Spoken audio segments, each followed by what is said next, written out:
Welcome to episode 65 of All the Horrible Things. How are you doing on this post-July 4th week, sir? You know what? I'm doing pretty well. Technology seems to be all the horrible things right now. I know, and I checked, and Mercury's not even rising or in retrograde, whatever it is. This is right. The computers are mad at us today, but we can get in through a different source. We don't have titles on our YouTube like normal. This is old school, but we're gonna make it work. We're gonna persist. Gosh darn it, because we gotta talk about Run Rabbit Run. Yeah, I mean it's popped up on the Netflix most viewed. It's like number 2 in their most watched movies right now, and I'm kind of curious to see how people are liking it. I don't even know if I liked it. Yes, that is a good question. Whether or not it's going to have the mass appeal, I think that some of these other elevated horrors have. I think it's probably, I did see it actually number 1 myself. I think it has everything to do with Sarah Snook and hot off the heels of Succession, and people are going through Succession withdrawals. That being said, she's a horrible person in Succession, and as it turns out, she's a pretty horrible person in this one too, in this Run Rabbit. Yeah. She doesn't seem to start off that way. I think it's kind of an interesting take on her character, where we are meant to believe, things maybe didn't work out the best for her. Like it seems like her marriage has ended. She still has a good job. She has custody or has the daughter with her. So it seems that the story is setting it up that she might be the better person in the relationship. Exactly. I mean, immediately what comes to mind is Babadook, where you got the crazy kid. But just like Babadook, it turns out that the parent is the real one with issues, and the kid is kind of, I guess, triggering it, manifesting it. Yeah. Before we dig into character, though, what about the production value as a whole for you? It's a pretty slick-looking movie. It is slick-looking. I definitely love the cinematography. I love the lighting, the mood. Issues with editing, though. I felt like one of the biggest problems for me and what made it feel a little cliche at times was the way that it moved from scene to scene. Pacing is off. The pacing was really off. When I watched it for the second time on double speed, I like that speed. I like that speed. It added a lot to the movie in terms of keeping it going, because I do think it was trying too hard, maybe, and it was trying too hard with content that was somewhat redundant. Yeah. As noted, Babadook, Hereditary, Yellow Jackets even has a scene where one of the little girls in the movie, or the show rather, pushes another one off of a cliff. Right. And then hides it from everybody else, similar to what happens in this one. But I really think it's more of a drama than it is a horror. Thriller. And it's one of these things where it's gone from attempting this elevated horror, and then it went over the cliff to the drama genre instead, Right. Yeah, I agree with you about the editing. I think that it is maybe trying to, like you said, mimic some other films that had success that has a similar story. I think, maybe falling into some of that slow tension building editing, trying to add tension where it maybe wasn't on the paper, Right. Editing, trying to make up for some of the stuff that the script doesn't have. And I also had an issue with the sound design. And, I like to think that there are 2 types of jump scares in horror movie. There are the kinds that are well earned, that you don't see coming, and then I think there are the kinds that are like cliche or classic horror tropes, like a cat jumps out and scares you, and that's not horror. That's just gimmicky. And I kind of feel like this is falling into that category as far as sound design. Yeah, I completely agree. I feel like they had some really strong people behind the scenes, like the director. I really do like this director. She has worked on a lot of episodes of Handmaid's Tale, Dana Reed, and I think she has mastered the art of really, portraying middle-aged women going through crisis in the present that's rooted in trauma from the past. as we see with Joan in Handmaid's Tale happen like all the time.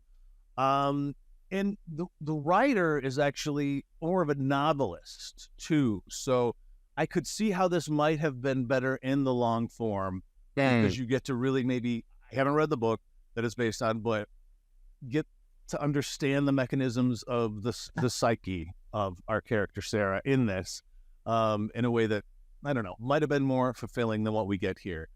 That being said, let's talk about these characters, because our two main characters are Sarah and her daughter Mia, aka Alice. Alice, right? First of all, I did want to state it's Sarah with an H, and I don't know about you, but when you got that silent H in there, immediately suspect. I'd have to see a list of other Sarahs with H's, but I mean, I don't want to argue that. I think you're probably right. It's across the board. You got that silent H, you're hiding something there. And she ultimately is hiding something in this. Yeah, something terrible. She starts off as this. We see that she's a fertility doctor. As you noted, she does have the custody. She seems like the one that is the sane one, the bringer of life at the beginning. And at the end, it turns out she is the taker of life. And I think if things kept going beyond what we see at the end, if the ghost of Alice, or even if Mia commits suicide at the end, whatever's going on at the end, I think she inevitably would have ended up killing her, similar to how she, killed her sister when she was younger. I'm a little bit worried about what would have happened and what does happen. And that's, I guess, where we can start in terms of understanding this movie as a whole. Sure. Do we think that Alice, her dead sister, is actually manifested and there in haunting, and it would give it this supernatural horror bent? Or is this all a psychological thriller drama of Sarah losing it and seeing things that don't exist? Because I'm not sure. I'm sort of in the category that thinks this is more psychological. There's a moment where we first see Mia has a bruise on her head, and I think Sarah says, "Is someone bullying you at school?" And I think that's when we're supposed to start seeing the turn here in Sarah having maybe it's PTSD, that something is triggered. We may not see the mom calling Mia Alice, but I think that's what's going on, that she is almost gaslighting her own daughter into believing that she's somebody else, and that the mom, Sarah herself, is the bully. And that is sort of what's going on beneath the scene. Meanwhile, we're supposed to believe that this is almost a haunting type of story, that the ghost of Alice is almost haunting / possession taking over Mia's body. But I don't think that's what's happening, even though that would have been great. I don't think I've seen that. As far as like within the genre of possession and ghosts, I think that would have been a fun take on it. But no, I think this is all in Sarah's head. I do too, to a degree. I think the better read is to think that there's really nothing supernatural happening. Right. Mostly because we start and we see the card on the refrigerator of her father's funeral card, right? He had just passed. Sarah's father has just passed. And it seems like her grandpa and the kid, Mia, had a really good relationship. She sees on the card that he was the father of Sarah and Alice. So I think she's learning about Alice for the first time here. Right. And all of these boxes from the father passing have been pushed or moved into the garage. Right. So this kid has access to all these things, and she could have easily rifled through some of these boxes, found literature about what happened to her mom's sister, her dead aunt, that she's just learning about. And she could obviously do a Google search on what happened back then too, and could have a cognizance that her mother has kept this really deep, dark secret about having lost a sister. Right. Okay. And like you said, if this kid has been dealing with the psychological issues of her mother even prior to this, and the bullying aspect that you mentioned, maybe she intuitively knew that her mom had something to do with the death of this sister. So in that sense, it's very possible that this kid could just be like super smart and the one that's kind of manipulating the mother into acknowledging what happened and potentially even trying to find a way to not let her mom have the custody, to get out of this situation entirely. Because, obviously it does seem like her dad and even her, what you call that, stepmom-ish, is way more stable. And that's kind of established too when the kid of these two, I guess it's the stepmom's kid prior to the marriage is what I'm taking it. I think the so early too. Because the dad even says he is a dick. I'm like, who wouldn't say that about your own kid? Exactly. When she kind of like, calls out the kid, like, hit her in the parents head. a kid that's not her kid, saying, don't do that, blah, blah, blah. Right. You could just, you see little shades of her being an unfit mother early on. And why does she have the kid to begin with then? This is my question. Okay. Yeah, that's a great question. However, do we ever find out why they separated as a couple? I don't think that's ever revealed. My theory, though, is that he was a utility for her. And really, this was her way of blocking out what she did to her sister by having this kid. It was one part like recompense. And at the same time, I think it was her testing herself to see if she is inherently evil.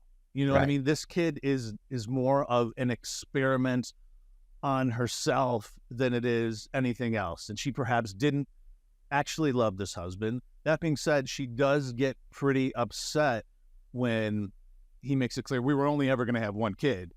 And clear that they're going to be having more kids. Yeah, right? I actually wanted to bother her.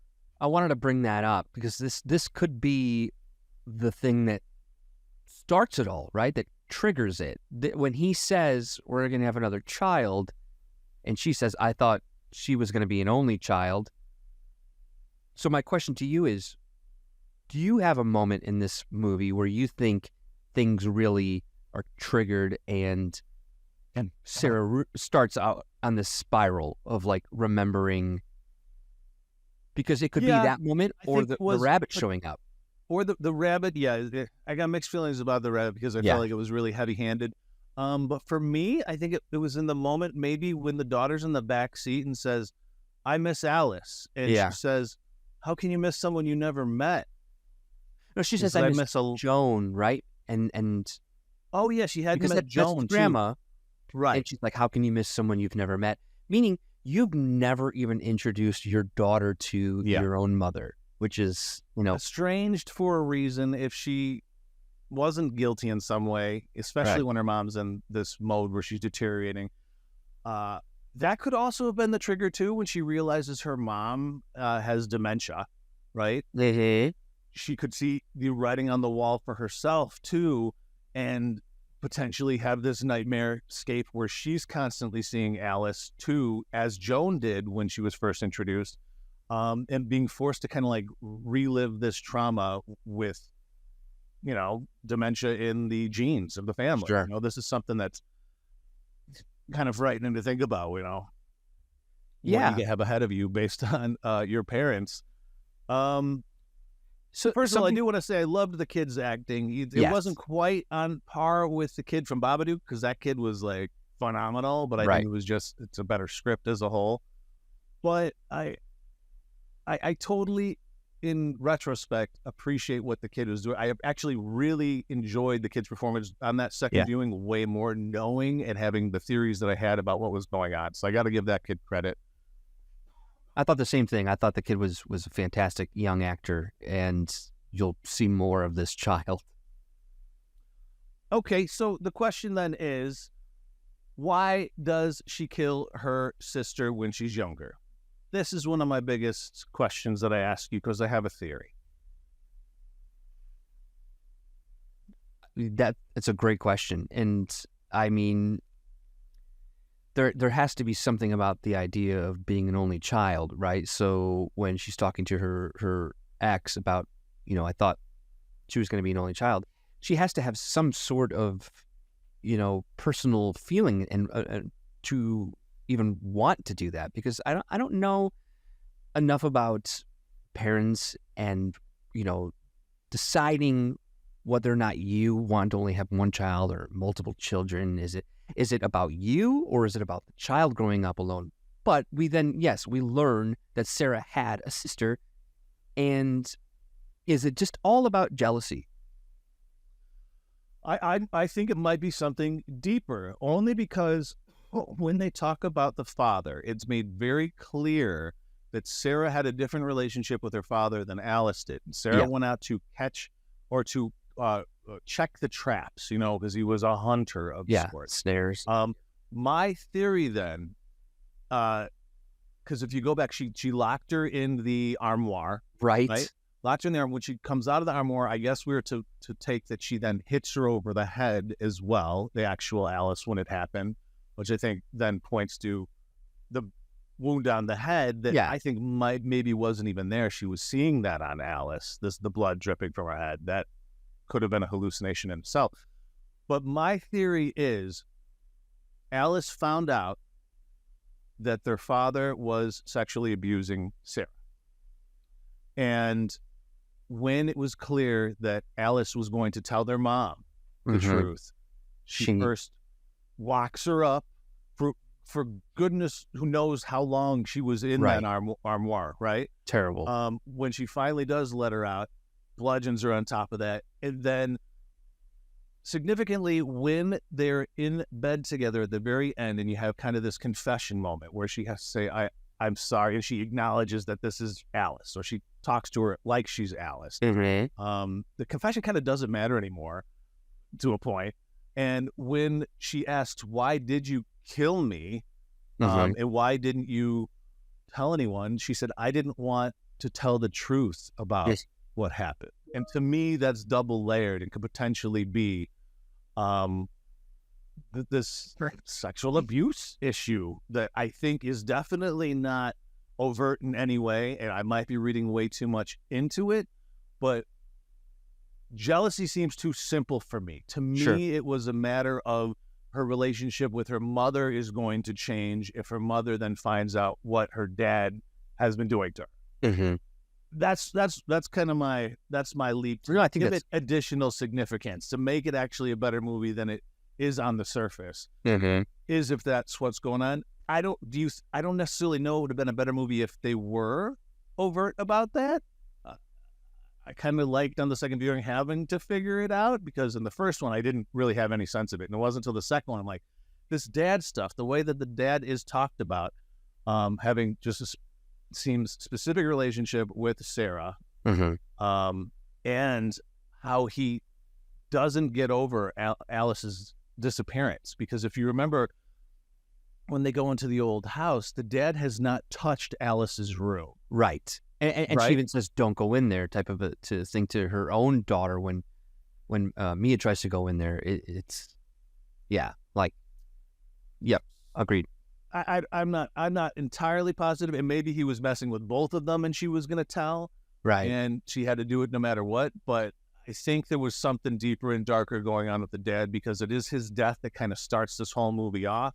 And that might be the ultimate trigger where she has to now accept what he did to her, as she'd been blocking it out her entire life, which to me then corresponds to the black box crayon stuff that she does all over the place, which she initially thinks is Mia doing it, but it's her. It's her doing this. And I would totally understand.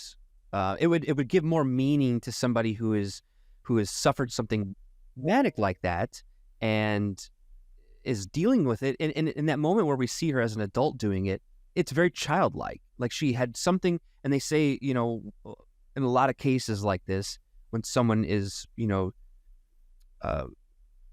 abused at a certain age, they kind of can get trapped in that age. And that might just be how she's coping or dealing with it, or locking it up.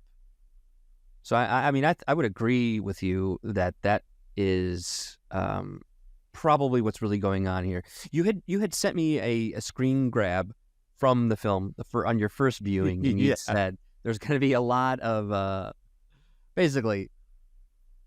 We're going to be discussion about what goes on at this finale here. First of all, really, there's a couple of really creepy scenes in it. Well, one of them is when she's lying in bed post confession. It's morning. They've fallen asleep together, her and Alice, and then Alice gets kind of like pulled out of the bed. Yeah, you know what I mean. It's like something is pulling her from her mom's arms. I found that very creepy. So then you got Sarah waking up, and her ex is there in the corner, face down on the bed with a pillow on his head. Mara thinks he's just asleep. I'm thinking there's the possibility that she's killed her ex. I'm not positive about that, but if you notice on the frame and right below the bed is the white bunny. Like there's a little wooden cutout of the white bunny there as well. Which then brings me to, what does the white bunny mean? Because how it's heavy-handed in my eyes is you do have Alice, right? Alice in Wonderland. And Alice in Wonderland is chasing the white rabbit. The rabbit. And for me, it's potentially points to the catching of the trap, or the checking of the traps with her dad. Bunnies, right? With her dad. Yeah. And that maybe points to what we were talking about earlier, that this is where the real trauma is rooted in. And then, of course, Mia, as Alice, is constantly wearing this pink cutout mask of a bunny. Right. It's not the white rabbit, right? No. But it's not like a red rabbit either. This pink, to me, is kind of this middle ground, kind of where Sarah is in this movie, between like purity and death. You know, instead of the Wonderland shifting from the real world to the Wonderland, we're shifting from like a dead to life sort of thing through the image of the pink bunny in Alice. It's about acceptance and denial too in this film. But yeah, to me, I'm just wondering, does she lose it? Because it's very clear that she has blackouts, right? She does stuff when she's blacking out, including putting up the pictures, unless it is Mia, and she's so smart, and she's putting up these pictures just to taunt her mom, or to gaslight her and make her feel like she's crazy. Yeah. But do you think it's likely that she killed him? The way he's laying on the bed, yes, people sleep like that. But I think he's dead. How could he not have woken up? I think so too, and I think this is a moment in the film where we realize that Sarah definitely has to cover things up. She's still protecting like that same lies, and is a weird way of still protecting her dad in some way. You know, keeping it a secret. It's definitely worth watching again. Then I think, you know, you having watched it twice, me having only watched it the one time, I'd now like to rewatch it to try to pick up on those things. It's never a good thing when you feel you need to watch a movie a second time to pick up on things, but it certainly can be. I mean, if it's good enough to try to make sense of it. I feel like would be hard for you because you initially were like, I can't recommend this to people. Yeah, so I can't watch either. It the second time, you have to recommend it to yourself, and that's a tough one. Because to me, ultimately, I think the message down deep is kind of like the stuff your sorries in a sack message. Right. You can stuff those sorries in a sack because there's no way you can ever be forgiven for killing your sister, even if it is to try and hide what has happened to you that was traumatic. She's a ruined person. Absolutely. Yeah. Damaged. And even if she tries to say I'm sorry, as she does in the bed with her, stuff those sorries in a sack. Stuff them in a sack. Let's Completely talk about agree. the very end, though, if you're down. When she does wake up, okay, maybe she killed the dad, whatever is going on with there.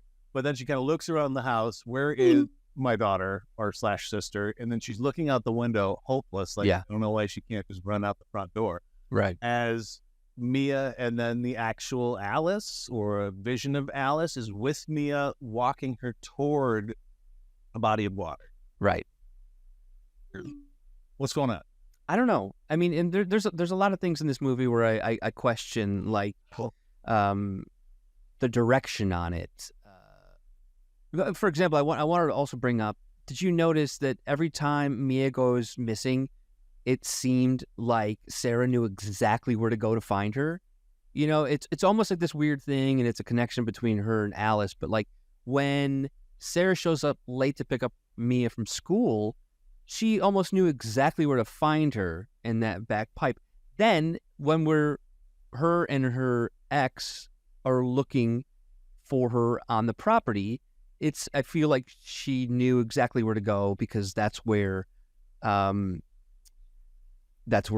Alice's body was, but then Mia is also there. Those are the things that I'm trying to still make sense of. Like, was that on purpose or was it just convenient? So running to the body of water, like to your point, I'm like, was it just convenient or is there something else that I'm missing? Yeah, it seemed very anticlimactic to me if it was like her walking to the cliff or something, but Yeah. we have no sense of what this body of water represents, and maybe it doesn't represent anything. Right. But is Emptiness. she going to die? My guess is that there's death afoot for Mia, and that's Alice's revenge, if Alice is an actual entity manifestation. Yeah. I don't know. Otherwise, I don't quite get it. And it's really anticlimactic if it is all in her head and it's just Mia kind of just, I'm going to go down to the pond and have a look. Because that's how it ends. Reflect on all the murders. Like, it is strange. It's got to have meaning. It's got to. Yeah. But, the ambiguity's fine. But I think those are the kind of things that left me wanting, Mm-hmm. At least give me a little bit of direction, especially if you are implying that Mia's about to be dead. That being said, I do feel like there were some really effective scenes in this.